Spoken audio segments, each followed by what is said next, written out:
নমস্কার বন্ধুরা, good morning সবাইকে। কেমন আছো তোমরা? আশা করছি ভালো আছো, আর আমিও বেশ ভালো আছি। আমার এন্টারটেনমেন্ট অ্যান্ড কুকিং চ্যানেলে তোমাদেরকে আবারও অনেক অনেক স্বাগত জানিয়ে আজকে আমি একটা নতুন রেসিপির সাথে আবারও হাজির হয়ে গেছি। তো এখন বাজারে উঠেছে চিচিঙ্গা, এখন চিচিঙ্গার সিজন চলছে, তাই ভাবলাম তোমাদের সাথে একটা চিচিঙ্গা রেসিপি শেয়ার করি। তো এই যে চিচিঙ্গাগুলো দেখতেই পেলে লম্বা লম্বা একদম যেভাবে হয়, তারপর ওটাকে ভালো করে খোসা ছাড়িয়ে ধুয়ে নিয়ে এভাবে লম্বা করে কেটে নিয়েছি। তো চলো এবার রেসিপিটা শুরু করা যাক। আর তার আগে দেখাই, এটা হচ্ছে কাঁচকি মাছ। কাঁচকি মাছের রেসিপি আগেও একটা কচুলতি দিয়ে আমি শেয়ার করেছি, আর এখন শেয়ার করব চিচিঙ্গা দিয়ে কাঁচকি মাছের রেসিপি। দুটো একটা বড় চুনো মাছ আছে, কিন্তু এটা হচ্ছে কাঁচকি মাছ। তো এটাকে আগেই আমি খুব ভালো করে সুন্দর করে ভেজে নিয়েছি।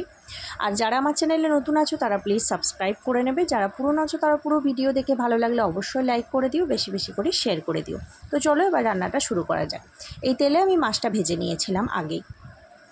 তো মাছটা ভেজে নেওয়ার পরে এই তেলের মধ্যেই আমি দিয়ে দিলাম কেটে ধুয়ে রাখা চিচিঙ্গাগুলো দিয়ে আমি এর মধ্যে প্রথমেই সামান্য পরিমাণে লবণ দিচ্ছি এবং সামান্য পরিমাণে হলুদ দিচ্ছি। তো এই দুটো দেওয়ার পরে খুব ভালো করে চিচিঙ্গাগুলোকে একটু তেলে ভেজে নেব।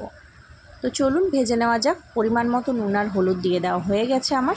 এবার খুব সুন্দর করে এটাকে নেড়ে নেড়ে ভেজে নেব। অবশ্যই এটাকে মিডিয়াম টু হাই ফ্লেমে রান্না করবেন।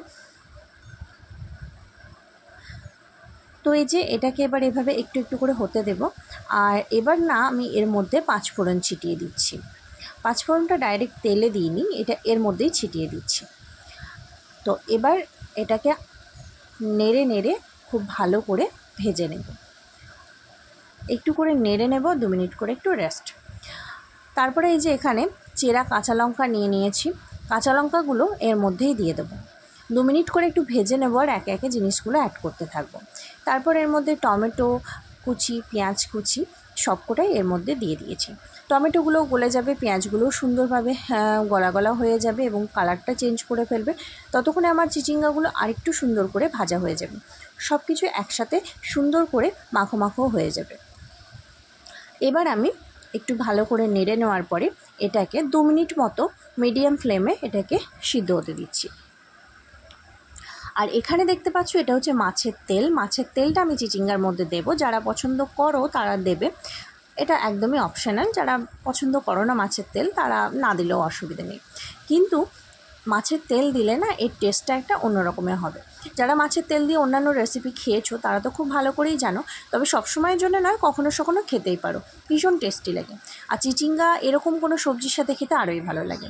তো ওটাকে খুব ভালো করে ওর মধ্যে দিয়ে একটু নেড়ে নিয়ে আমি আবারও 2 মিনিট মতো ঢাকা দিয়ে রেখে দিয়েছিলাম। এবার দেখতেই পাচ্ছ চিচিঙ্গাগুলো আমার বেশ ভাজা ভাজা হয়ে গেছে, টমেটোগুলো গলে গেছে। এই সময় আমি সামান্য পরিমাণে চিনি অ্যাড করে দিলাম। যেহেতু টমেটো দেওয়া হয়েছে তাই সামান্য পরিমাণে অবশ্যই চিনিটা অ্যাড করে দেবে টেস্টের জন্য। তো এই যে দেখতে পাচ্ছ একদম চিচিঙ্গাগুলো সুন্দর করে ভাজা হয়ে গেছে, টমেটো গলে গেছে এবং পেঁয়াজগুলো সুন্দরভাবে গোল্ডেন ব্রাউন কালার চলে এসেছে। আর আমার পুরো চিচিঙ্গাটা তেল ছেড়ে দিয়েছে। ওদিকে মাছের তেল যেটা দিয়েছিলাম সেটাও সুন্দরভাবে ভাজা হয়ে গেছে। তো সব কিছু হয়ে যাওয়ার পরে এবার আমি এর মধ্যে অ্যাড করে দেবো আদা রসুন বাটা। 1 চামচ মতো এখানে আদা রসুন বাটা অ্যাড করে দিলাম। এবারও এটাকে খুব ভালো করে মিশিয়ে নেব, আবারও 2 মিনিট মতো নেড়ে নেব এবং সুন্দর করে এটাকে মিশিয়ে নেব চিচিঙ্গার সাথে। তো চলো এবার যেটা দেব সেটা হচ্ছে জিরে ধনে গুঁড়ো। আমি এটা জিরে ধনে গুঁড়োটা বাড়িতেই তৈরি করেছি, কারণ বাজারের জিরে ধনে গুঁড়োটা আমরা খাই না, ব্যবহার করি না, বাড়িতেই তৈরি করে নিই। তার জন্য এটা দিয়ে দিলাম জিরে ধনে গুঁড়ো এর মধ্যে দিয়ে, আবারও এটাকে খুব সুন্দর করে মিশিয়ে নেব। ঘরের তৈরি জিরে ধনে গুঁড়ো দিলে না ভীষণ টেস্ট হয়। তো খুব ভালো করে মিশিয়ে নিয়ে এটাকে এই যে সুন্দর করে মাখো মাখো করে নিচ্ছি। 2 মিনিট মতো ভালো করে নেড়ে নিলাম। এবার এই যে আদা রসুন বেটে নিয়েছিলাম সেই মিক্সিং জারটা দিয়ে একটু সামান্য পরিমাণে জল দিলাম, আর এবার এটাকে আবারও নেড়ে নিচ্ছি। একবারে জল তো অবশ্যই দেব না, একটু জল দিলাম। এরপরে এই যে খুব ভালো করে মাখো মাখো হয়ে যাওয়ার পর এবার আমি এর মধ্যে পরিমাণ মতো জল ঢেলে দিলাম। খুব বেশি জলের প্রয়োজন নেই, কারণ এতক্ষণ ধরে হয়েছে ওটা যথেষ্ট পরিমাণে সিদ্ধ হয়ে গেছে 80%, আর 20% সিদ্ধ হবে। তো তার জন্য পরিমাণ মতো জল দিয়ে একটু নেড়ে নিলাম। তারপরে এটাকে এবার 5 মিনিট মতো ঢাকা দিয়ে রেখে দেবো একদম মিডিয়াম ফ্লেমে। তো এই যে 5 মিনিট পরে দেখতে পাচ্ছ আমার দেখতে জিনিসটা ঠিক এরকম হয়েছে, একদম ফুটে উঠেছে ঝোলটা। এই সময় এবার আমি এই যে কাচকি মাছগুলো এর মধ্যে অ্যাড করে দেব। কাচকি মাছগুলো অ্যাড করে দেওয়ার পরে এটাকে আবারও আমি 2 মিনিট মতো ঢাকা দিয়ে রেখে দেবো। এটা খুব ঝোলঝোল হবে না, একদম মাখো মাখো হবে চচ্চড়ি।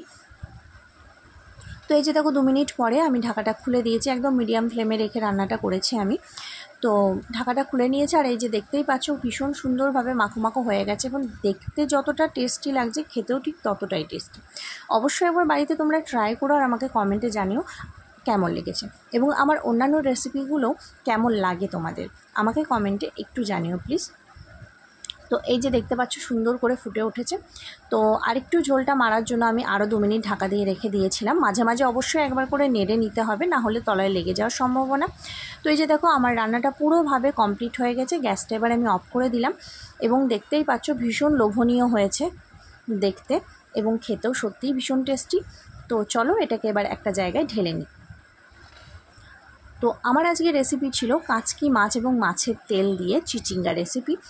অসাধারণ একটা রেসিপি, তোমরা খেলেই বুঝতে পারবে। আর আমার এই রেসিপিগুলো তোমাদের কেমন লাগে আমাকে কমেন্টে জানাবে। তো এটাকে সাবধানে খুব ভালো করে ঢেলে নিচ্ছি। যারা চিচিঙ্গা খেতে পছন্দ করো তারা তো নিশ্চয়ই জানবে চিচিঙ্গা খেতে কতটা টেস্টি। চিচিঙ্গার অন্যান্য অনেক রেসিপি তোমাদের সাথে আস্তে আস্তে শেয়ার করব, অলরেডি শেয়ার করা আছে আমার চ্যানেলে, তোমরা চাইলে চেক করে নিতে পারো। তো আজকের আমার রেসিপিটা ছিল এইটুকুই। ফিরে আসবো নতুন কোনো সুন্দর রেসিপির সাথে।